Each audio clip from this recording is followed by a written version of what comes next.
नमस्कार दोस्तों, स्वागत है आप सभी का आपके अपने YouTube channel Om Prakash study centre पर। साथियों में ओम प्रकाश। और इस वीडियो में दोस्तों एडुटेरिया का जो वस्तुनिष्ठ सामान्य अध्ययन आया है 7500 प्लस क्वेश्चन, इसको हम लोग देखने वाले हैं। तो आप लोग से आग्रह है कि इस वीडियो को कंप्लीट देखिएगा। और दोस्तों इसमें कुल जो है वो लगभग 7500 क्वेश्चन है, इससे अधिक ही हैं। तो आप लोग इस वीडियो को कंप्लीट देखिएगा। और इस वीडियो में प्रैक्टिस सेट पार्ट 1 हम लोग देखेंगे। दोस्तों जो पहला क्वेश्चन है, रिपब्लिकन पार्टी ऑफ इंडिया के संस्थापक निम्न में से कौन थे। दोस्तों इस प्रश्न का जो राइट आंसर होगा वो भीमराव अम्बेडकर जी होंगे। राइट आंसर ऑप्शन डी होगा। दोस्तों भीमराव अम्बेडकर जी जो है वो भारतीय संविधान के जनक के रूप में जाना जाता है। और इनका जो जन्म है 14 अप्रैल 1891 ईस्वी में हुआ था। दोस्तों इनका निधन जो है वो 6 दिसंबर 1956 को हुआ था। और इनके समाधि स्थल का नाम चैत्र भूमि है। ठीक है, इतना आप लोग याद रखिएगा। दोस्तों एक बात मैं और बता दूं कि मूक नायक, बहिष्कृत भारत, समता, जनता और प्रबुद्ध भारत पत्रिका के जो है संस्थापक थे। दोस्तों एनहिलेशन ऑफ कास्ट, जाति का उन्मूलन पुस्तक के लेखक भी डॉक्टर भीमराव अम्बेडकर जी हैं। तो इतना आप लोग क्वेश्चन याद रखिएगा, इससे क्वेश्चन बनेंगे। दोस्तों ऑप्शन ए में दिया है सुभाष चंद्र बोस। दोस्तों इनसे संबंधित अगर इंपॉर्टेंट फैक्ट के बारे में बात करी जाए तो दोस्तों सुभाष चंद्र बोस जी का जो जन्म है वो 23 जनवरी 1897 को कटक उड़ीसा में हुआ था। दोस्तों कटक उड़ीसा से आप लोग को याद आ रहा होगा कि भारतीय चावल अनुसंधान संस्थान जो है दोस्तों वह कटक उड़ीसा में है। दोस्तों वे भारतीय स्वतंत्रता संग्राम के एक प्रमुख नेता थे। इनके पिता का नाम जो था जन्मनाथ बोस था, जो कि वकील थे, और माता का नाम प्रभावती देवी था। दोस्तों सुभाष चंद्र बोस 1921 में भारतीय राष्ट्रीय कांग्रेस में शामिल हुए और जल्द ही एक महत्वपूर्ण नेता के रूप में उभरे। दोस्तों एक क्वेश्चन जो आपके एग्जाम में बार बार देखने को मिलता है कि दोस्तों दिल्ली चलो तुम मुझे खून दो मैं तुम्हें आज़ादी दूंगा का नारा किसने दिया। तो सुभाष चंद्र बोस जी दिए थे। दोस्तों एक बात और याद रखिएगा कि इनको नेताजी के नाम से जाना जाता है। दोस्तों इनकी जयंती को जो है वो पराक्रम दिवस के रूप में मनाया जाता है। और सुभाष चंद्र बोस जी जो है वो भारतीय राष्ट्रीय कांग्रेस के 2 बार जो है अध्यक्ष बने हैं। पहला जो है 1938 में हरिपुरा अधिवेशन और 1939 त्रिपुरी अधिवेशन में कांग्रेस के अध्यक्ष थे। ठीक है दोस्तों, और इन्होंने जो है फॉरवर्ड ब्लॉक की स्थापना 1939 में किए थे और आज़ाद हिंद फौज के भी संस्थापक हैं। इस बात को भी आप लोग याद रखिएगा। द इंडियन स्ट्रगल पुस्तक के लेखक सुभाष चंद्र बोस जी हैं। और पहला भाग जो है इस पुस्तक का द इंडियन स्ट्रगल 1920 से 1934, और दूसरा जो इसका भाग है द इंडियन स्ट्रगल का 1935 से 1942। ठीक है दोस्तों, इतना फैक्ट आप लोग जरूर याद रखिएगा। अगर आगे बढ़े दोस्तों भगत सिंह से भी दोस्तों क्वेश्चन आपके एग्जाम में देखने को मिलते हैं। तो इनके बारे में आपको बता दूं दोस्तों, भगत सिंह का जो जन्म है वो 28 सितंबर 1907 को बंगा पाकिस्तान में हुआ था। और इनके पिता जो थे किशन सिंह, माता विद्यावती कौर थी। भगत सिंह को 23 मार्च 1931 को फांसी दी गई थी लाहौर में। ठीक है, मैं नास्तिक क्यों हूँ भगत सिंह का प्रसिद्ध लेख है, जिसको जेल में इन्होंने लिखा था। साम्राज्यवाद का नाश हो इनका प्रसिद्ध नारा है। ठीक है दोस्तों, इन्हें शहीद आजम के नाम से जाना जाता है। और नौजवान सभा की स्थापना 1926 में भगत सिंह द्वारा किया गया था। इतना आप लोग याद रखिएगा। आगे अगर बात करिए दोस्तों रमेश चंद्र मजुमदार के बारे में, तो यह जो है दोस्तों यह इतिहासकार हैं और इन्होंने गुप्त काल को भारत का स्वर्ण युग कहा था। ठीक है दोस्तों, तो इतना क्वेश्चन याद रखिएगा। अगले क्वेश्चन की ओर बढ़ते हैं। अगला क्वेश्चन आप लोग देखिए मोर भाई, दिया है दूसरा नंबर क्वेश्चन। वर्ष 1920 में की खिलाफत कमेटी की सभा जिसमें गांधी जी से असहयोग आंदोलन के नेतृत्व को संभालने का अनुरोध किया गया था, वह सभा किस शहर में हुई थी। दोस्तों यह जो है वो इलाहाबाद में हुई थी। कहाँ हुई थी दोस्तों? इलाहाबाद में। ठीक है, इसका वर्तमान नाम प्रयागराज हो गया। इस बात को आप लोग याद रखिएगा। एक बात और याद रखिएगा दोस्तों कि 1920 के असहयोग आंदोलन के दौरान भारत का वायसराय कौन था? तो लॉर्ड चेम्सफोर्ड था। ठीक है, इस बात को आप लोग याद रखिएगा। दोस्तों असहयोग आंदोलन जो है वो 1 अगस्त 1920 को गांधी जी द्वारा शुरू किया गया था और 4 या 5 फरवरी 1922 को चौरी चौरा घटना के बाद गांधी जी इस आंदोलन को स्थगित कर दिए थे, बंद कर दिए थे, समाप्त कर दिए थे। अगले क्वेश्चन की ओर भैया बढ़ते हैं। अगला क्वेश्चन आप लोग देखिए, निम्नलिखित में से कौन व्यक्ति होम रूल लीग की स्थापना में शामिल नहीं थे। दोस्तों बाल गंगाधर तिलक जी को और एनी बेसेंट को सब लोग जानते हैं, लेकिन एनी बेसेंट जी के साथ एस सुब्रमण्यम अय्यर जी जो हैं ये भी उनके साथ मिलकर और स्थापना में महत्वपूर्ण योगदान दिए हैं। इस तरह इस प्रश्न का option number D right answer होगा, चूंकि पूछ रहा है कि इनमें से कौन शामिल नहीं थे। तो HS अल्काउट जो है दोस्तों ये शामिल नहीं थे। दोस्तों यह जो हैं वो इस क्वेश्चन को याद रखिएगा कि थियोसॉफिकल सोसाइटी के सह संस्थापक और पहले अध्यक्ष हेनरी स्टील अल्काउट थे। ठीक है, आगे बढ़ते हैं। अगला क्वेश्चन है, नोआखली घटना के समय गांधी जी के निजी सचिव कौन थे। दोस्तों गांधी जी के निजी सचिव सचिव थे मोरारजी देसाई, लेकिन नोआखली घटना के समय पूछ रहा है दोस्तों तो उस समय जो है वह थे Pyarelal. Right answer option C होगा। ठीक है दोस्तों, राइट आंसर क्या होगा, ऑप्शन सी होगा। इस बात को आप लोग याद रखिएगा। दोस्तों नोआखली की घटना कब हुई थी, तो 10 अक्टूबर 1946 को हुई थी और यह घटना मुस्लिम लीग द्वारा 16 अगस्त 1946 को कलकत्ता में डायरेक्ट एक्शन डे के बाद जो है दोस्तों हिंसा प्रतिरोध के रूप में भड़की थी। दोस्तों नोआखली में मुख्य रूप से हिंदू समुदाय को निशाना बनाया गया, जिसमें बड़े पैमाने पर हत्याएं, बलात्कार, जबरन धर्मांतरण और घरों को जलाना शामिल था। ठीक है, इस तरह इस प्रश्न का option number C right answer होगा। अगला क्वेश्चन है, सविनय अवज्ञा आंदोलन को असफलता के बाद गांधी जी ने महत्व दिया, किसको महत्व दिया दोस्तों, तो इस प्रश्न का जो राइट आंसर होगा मोर भाई 5 का जो है दोस्तों ए होगा, रचनात्मक कार्यक्रमों को। राइट आंसर ऑप्शन जो है दोस्तों ए होगा। अगला क्वेश्चन देखिए, बंकिम चंद्र चटर्जी की रचना कौन सी नहीं है पूछ रहा है दोस्तों, तो आनंद मठ सब लोग जानते हैं दोस्तों, दुर्गेशिनी और पोस्ट मास्टर। ठीक है दोस्तों, यह इनका है, लेकिन ऑप्शन जो देवी चौधरानी ये है दोस्तों इनका, लेकिन पोस्ट मास्टर इनका नहीं है। इस तरह इस प्रश्न का ऑप्शन में जो दो सी राइट आंसर होगा। अगला आप लोग क्वेश्चन देखिए मोर भैया, वर्ष 1911 में किस सामाजिक कार्यकर्ताओं ने ब्रिटिश विधान परिषद के समक्ष निःशुल्क तथा अनिवार्य प्राथमिक शिक्षा का प्रस्ताव रखा था। 7 का जो राइट आंसर होगा ऑप्शन बी होगा, गोपाल कृष्ण गोखले। दोस्तों गांधी जी के राजनीतिक गुरु कौन थे, गोपाल कृष्ण गोखले। और गोपाल कृष्ण गोखले के राजनीतिक गुरु कौन थे, तो दोस्तों महादेव गोविंद रानाडे थे। ठीक है दोस्तों, दादा भाई नौरोजी को देख रहे हैं आप लोग। दोस्तों इन्हें भारत का grand old man of India के नाम से जाना जाता है, दादा भाई नौरोजी को। ठीक है दोस्तों, आगे बढ़ते हैं। अगला क्वेश्चन है, निम्नलिखित में से दक्षिण भारत में विजय प्राप्त करने वाला पहला शासक कौन था। दोस्तों इस प्रश्न का जो राइट आंसर होगा वह होगा अलाउद्दीन खिलजी। ऑप्शन जो दोस्तों वह ए राइट आंसर होगा, अलाउद्दीन खिलजी। 8 का ए होगा। ठीक है, अगला क्वेश्चन आप लोग देखिए मोर भैया, निम्नलिखित में से कौन सा व्यक्ति रंपा विद्रोह से संबंधित है। दोस्तों रंपा विद्रोह जो है वो 1916 में हुआ था, और दोस्तों इससे जो संबंधित व्यक्ति थे उनका नाम था अल्लूरू सीताराम राजू। ऑप्शन में दोस्तों वह सी राइट आंसर होगा। अगला क्वेश्चन देखिए, पागल पंथ की स्थापना किसने की थी। दोस्तों पागल पंथ की जो स्थापना है मोर भैया, इस प्रश्न का जो राइट आंसर होगा करम शाह होगा। ऑप्शन जो दोस्तों वह बी राइट आंसर होगा। अगला क्वेश्चन देखिए, पानीपत के युद्ध में बाबर के जीतने का मुख्य कारण क्या था। दोस्तों पानीपत का जो प्रथम युद्ध हुआ था 1526 में हुआ था, और बाबर जो दोस्तों इसमें पहली बार जो है वह तोपों का प्रयोग किया था। तो इस प्रश्न का जो तुलुगामा पद्धति राइट आंसर ऑप्शन जो दोस्तों वह सी होगा। अगले क्वेश्चन की ओर भैया बढ़ते हैं। अगला आप लोग क्वेश्चन देखिए 12 नंबर कि मध्यकाल में जौनपुर में स्वतंत्र सरकी राजवंश की स्थापना किसने की थी। इस प्रश्न का जो राइट आंसर होगा मलिक उल सर्क होगा। ऑप्शन ए राइट आंसर होगा दोस्तों। अगला आप लोग क्वेश्चन देखिए, अधिक संख्या में दफनाए गए बच्चों के जो है सावधान प्राप्त हुए हैं, कहाँ से मोर भैया हुए हैं, तो इस प्रश्न का जो राइट आंसर होगा जारवे संस्कृति से। ऑप्शन जो दोस्तों वह बी राइट आंसर होगा। अगला आप लोग क्वेश्चन देखिए, भागवत संप्रदाय के विकास में किसका योगदान अत्यधिक था। जो 14 का राइट आंसर होगा वह होगा गुप्त। ऑप्शन जो है दोस्तों वह डी राइट आंसर होगा। ठीक है, 14 का डी होगा। अगला धमेक स्तूप कहाँ स्थित है। दोस्तों धमेक स्तूप जो है वह सारनाथ में स्थित है। कहाँ स्थित है मेरे भैया, सारनाथ में स्थित है। ऑप्शन जो दोस्तों वह डी राइट आंसर होगा। ऑप्शन डी राइट आंसर होगा, सारनाथ। ठीक है, और दोस्तों एक बात और याद रखिएगा कि गौतम बुद्ध जी अपना प्रथम उपदेश कहाँ दिए थे भैया, तो सारनाथ में दिए थे, जिसे धर्म चक्र प्रवर्तक के नाम से जाना जाता है। ठीक है दोस्तों, अगले क्वेश्चन की ओर बढ़ते हैं। 15 का जो है डी राइट आंसर होगा।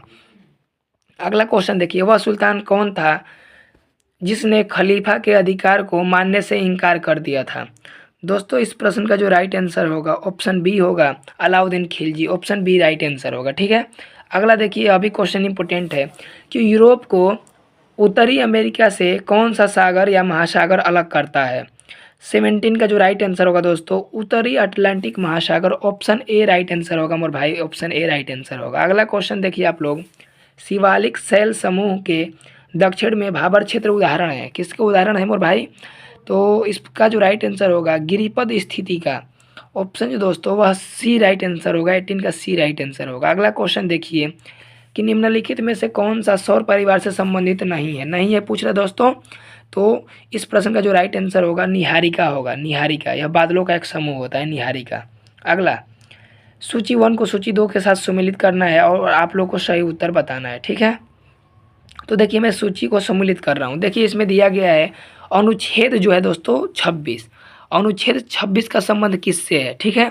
तो इसका जो संबंध है दोस्तों ए का 3 होगा, धार्मिक कार्यों के प्रबंधन की स्वतंत्रता। 26 का जो दोस्तों वह ए का 3 होगा। ए का क्या होगा मोर भैया 3 होगा।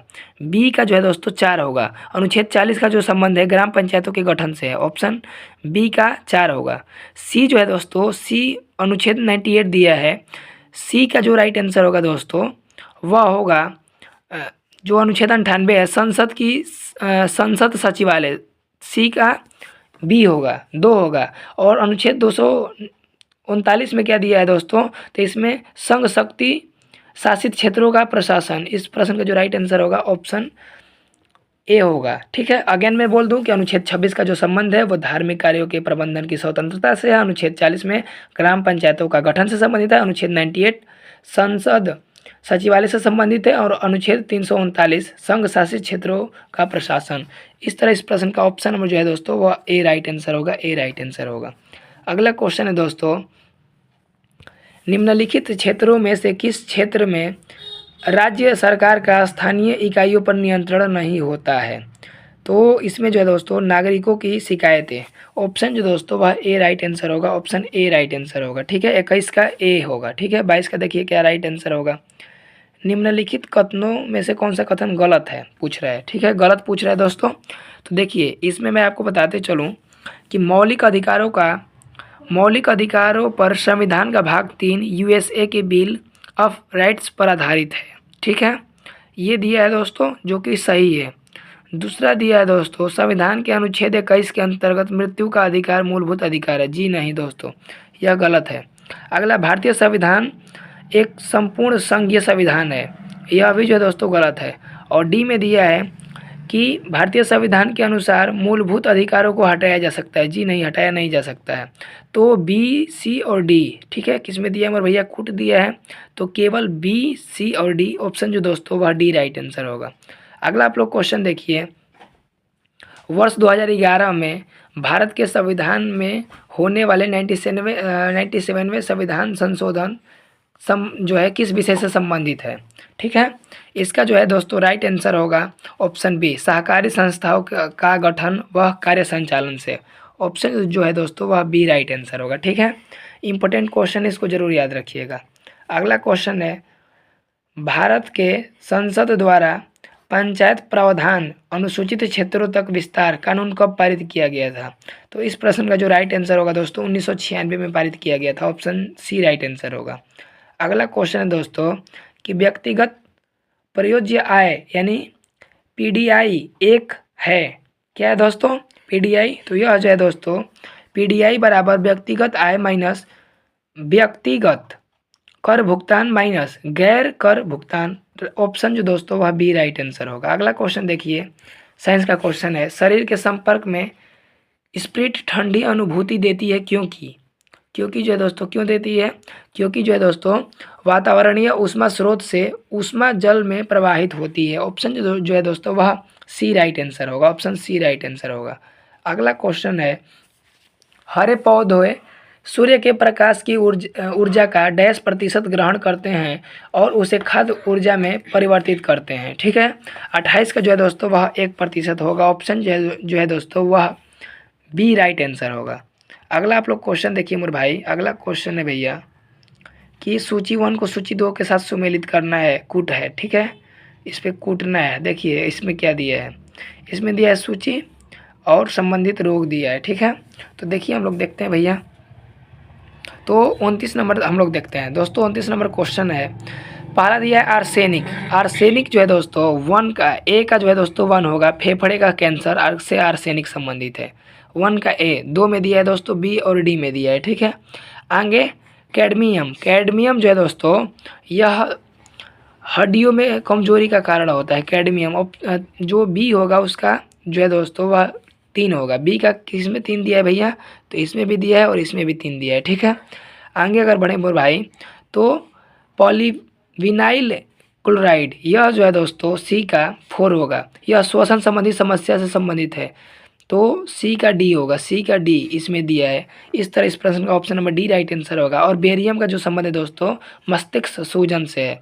इस तरह इस प्रश्न का ऑप्शन नंबर जो है दोस्तों वह डी राइट आंसर होगा, डी राइट आंसर होगा, डी। ठीक है, डी इसमें दिया गया है। ठीक है, यहाँ कुट दिया है, डी राइट आंसर होगा। अगला क्वेश्चन आप लोग देखिए, अगला क्वेश्चन भी इंपॉर्टेंट है। सांद्र सल्फ्यूरिक अम्ल की उपस्थिति में एसिटिक अम्ल तथा एथिल एल्कोहल के मध्य होने वाली अभिक्रिया कहलाती है, क्या कहलाती है हमारे भैया? तो यह जो है दोस्तों स्टिरीकरण कहलाती है। ऑप्शन जो है दोस्तों वह डी राइट आंसर होगा। अगला क्वेश्चन है, ग्रेफाइट में परतों को एक दूसरे से मिलाकर रखा जाता है, ठीक है, किस रूप में मिलाकर रखा जाता है दोस्तों? तो वांडर वाल्स बलों द्वारा। ऑप्शन जो है दोस्तों वह ए राइट आंसर होगा। अगला क्वेश्चन देखिए, निम्नलिखित में से कौन सा एक यातायात संचालित नगरों से भूरी वायु बनने से संबंध है? तो 32 का जो राइट आंसर होगा दोस्तों वह होगा सल्फर डाइऑक्साइड। ऑप्शन जो है दोस्तों वह ए राइट आंसर होगा।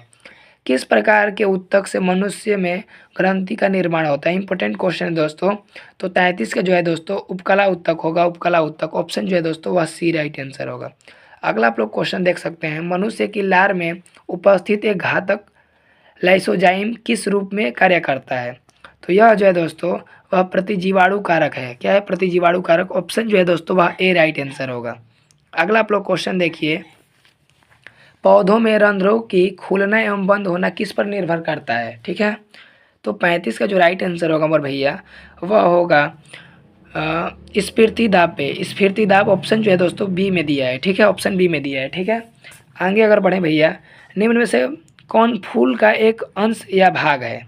इसमें से मध्य सिरा है कि स्त्री केसर है कि सिरा है कि इनमें से कोई नहीं है? तो इसको तो लगभग सब लोग जानते होंगे कि स्त्री केसर है। ऑप्शन जो है दोस्तों वह बी राइट आंसर होगा। 36 का क्या होगा भैया? बी राइट आंसर होगा। अगला आप लोग क्वेश्चन यहाँ देखिए मोर भाई, 37 नंबर क्वेश्चन दिया है कि सफ़ेद फास्फोरस के संबंध में निम्नलिखित कथनों पर विचार कीजिए। ठीक है, और इसमें से सही कथन बताना है। पहला दिया है दोस्तों, यह एक विषैला पदार्थ है जिसका उपयोग रासायनिक हथियार के रूप में किया जाता है। ठीक है, तो देखिए यह जो है ये तो सही है भैया, 1 तो बिल्कुल सही है। दूसरा दिया है, यह अत्यधिक जो है ज्वलनशील है और हवा के संपर्क में आने पर स्वतः जो है प्रज्वलित हो जाता है, स्वतः जल जाता है। ये भी सही है दोस्तों, ये भी सही है। इस तरह इस प्रश्न का option number C right answer होगा दोस्तों, ए और बी दोनों। ठीक है, और दोस्तों लाल फास्फोरस से ही जो है माचिस का तीली बना होता है। आगे बढ़ते हैं, सामान्य ठंड में निम्नलिखित में से कौन नासिका संकुचन के लिए उत्तरदायी है? ठीक है, तो बताइए। हिस्टैमिन है, हिस्टैमिन। ऑप्शन जो है दोस्तों वह बी में दिया है। केंद्रक कला का निर्माण किस कोशिकांग द्वारा होता है? ठीक है, तो इसका जो राइट आंसर होगा दोस्तों अंतर्द्रव्य जालिका में। ऑप्शन ए राइट आंसर होगा। ठीक है, अगला देखिए, लसिका एवं रुधिर किस ऊतक का उदाहरण है? तो यह जो है दोस्तों इस प्रश्न का जो राइट आंसर होगा ऑप्शन डी होगा। ऑप्शन डी में दिया है संवहनीय ऊतक। ऑप्शन जो है दोस्तों वह डी राइट आंसर होगा। और काफ़ी दोस्तों इंपॉर्टेंट क्वेश्चन है। आगे भैया बढ़ते हैं, अगला देखिए आप लोग क्वेश्चन कि भारतीय अर्थव्यवस्था के संदर्भ में खुला बाजार परिचालन किसे निर्दिष्टित करता है? ठीक है, 41 नंबर क्वेश्चन इंपॉर्टेंट है। तो दोस्तों यह जो है वो आरबीआई द्वारा सरकारी प्रतिभूतियों के क्रय और विक्रय करना होता है। ऑप्शन जो है दोस्तों सी में दिया है राइट आंसर। एक बात और आपको बता दूं कि आरबीआई की स्थापना 1935 में हुई थी। ठीक है, अगला क्वेश्चन देखिए, पूंजी खाता परिवर्तनीयता की सिफारिश निम्न में से किस समिति ने की थी? ठीक है, तो यह जो है दोस्तों वह रंगराजन समिति ने करी थी। राइट आंसर ऑप्शन बी होगा। राइट आंसर क्या होगा भैया? ऑप्शन बी होगा। Sorry for that, option A right answer होगा। तारापोर समिति ऑप्शन ए राइट आंसर होगा। अगला क्वेश्चन देखिए, भूगोल को मानव परिस्थितियों के रूप में परिभाषित करने वाला विद्वान कौन था? इसमें से आप लोग को बताना है कौन विद्वान थे भैया। तो यह जो है दोस्तों H.S. बैरोज थे। ऑप्शन सी राइट आंसर होगा। और मानव भूगोल का जनक जो है वो फ्रेडरिक रेटजेल को कहा जाता है। ठीक है, आगे भैया बढ़ते हैं। अगला क्वेश्चन आप लोग देखिए कि भारत के निम्नलिखित क्षेत्रों में से कौन सा पारिस्थितिक उष्ण स्थल माना जाता है? ठीक है, तो इस प्रश्न का जो राइट आंसर होगा ऑप्शन जो है दोस्तों सी होगा, पश्चिमी घाट। ऑप्शन जो है दोस्तों वह सी राइट आंसर होगा। और यहाँ देखिए दोस्तों विश्व संगीत दिवस कब मनाया जाता है दोस्तों? संगीत दिवस, म्यूजिक डे जो है, वर्ल्ड म्यूजिक डे, यह जो है दोस्तों वह 21 जून को मनाया जाता है, जिस दिन योगा दिवस मनाया जाता है। ठीक है। भारत का पहला राष्ट्रीय सामुद्रिक पार्क कहाँ स्थित है? ठीक है। तो 46 का राइट आंसर क्या होगा भैया? कच्छ में है, कच्छ का रण। ऑप्शन जो है दोस्तों वह ए राइट आंसर होगा, गुजरात में है कच्छ का रण। आगे बताइए भैया कि निम्नलिखित में से किसने कहा स्वाद का वास्तविक स्थान जीभ यानी जीभ नहीं है बल्कि मन है? तो कौन बोल सकते हैं भैया गांधी जी के अलावा? ऑप्शन जो है दोस्तों वह सी राइट आंसर होगा, महात्मा गांधी जी। अगला आप लोग क्वेश्चन देखिए, द सोशलिस्ट नामक समाचार पत्र का प्रकाशन सर्वप्रथम किसने किया था? तो इस प्रश्न का जो राइट आंसर होगा दोस्तों, इम्पोर्टेंट है, ऑप्शन बी होगा, श्रीपाद अमृत डांगे। ऑप्शन जो है दोस्तों वह बी राइट आंसर होगा। अगला क्वेश्चन है, भैंसा सिंगी नामक किस जनजाति जो है कहाँ पाई जाती है भैया? तो यह जो इस प्रश्न का राइट आंसर ऑप्शन डी होगा। और अगला प्रश्न है, HDPE का पूरा नाम क्या है दोस्तों? ऑप्शन ए राइट आंसर होगा। दोस्तों अगर आप चैनल पर नए होंगे तो चैनल को जरूर सब्सक्राइब करिएगा और शेयर जरूर करिएगा। देखिए अगला आप लोग देखिए स्मरणीय तथ्य में दिया है, आप लोग यहाँ देख सकते हैं कि भारत में मानव का सर्वप्रथम साक्ष्य प्राप्त हुआ है दोस्तों, नर्मदा घाटी से हुआ है। और दोस्तों सर्वप्रथम प्राचीनतम स्थायी निवास का प्रमाण मेहरगढ़ से मिला है। एक ही कब्र में 3 मानव कंकाल का अवशेष जो है वो दमदमा से, और गर्त आवास के साक्ष्य जो है दोस्तों बुर्जहोम से मिला है। मानव के साथ कुत्ते दफनाने का साक्ष्य बुर्जहोम से मिला है दोस्तों, बुर्जहोम से। इम्पोर्टेंट है। एक और बात याद रखिएगा कि जुते हुए खेतों का साक्ष्य कालीबंगा से मिला है, जो कि राजस्थान में है, घग्घर नदी के तट पे है। और अग्निकुंड का साक्ष्य जो है दोस्तों कालीबंगा एवं लोथल से मिला है, लोथल हड़प्पा सभ्यता का बंदरगाह था। ठीक है। और युग्म समाधिया का प्रमाण प्राप्त हुआ है दोस्तों कालीबंगा एवं लोथल से। तो इतना अगर फैक्ट आप लोग याद रखते हैं तो बहुत बढ़िया है दोस्तों। यह जो है दोस्तों एडुटेरिया का प्रैक्टिस सेट सामान्य अध्ययन 7500 था, और इसमें सेट प्रैक्टिस सेट 1 देखे हैं, अभी हम लोग प्रैक्टिस सेट 2, 3, 4 सब देखेंगे। तो मिलते हैं अगले वीडियो में, तब तक के लिए बहुत बहुत धन्यवाद।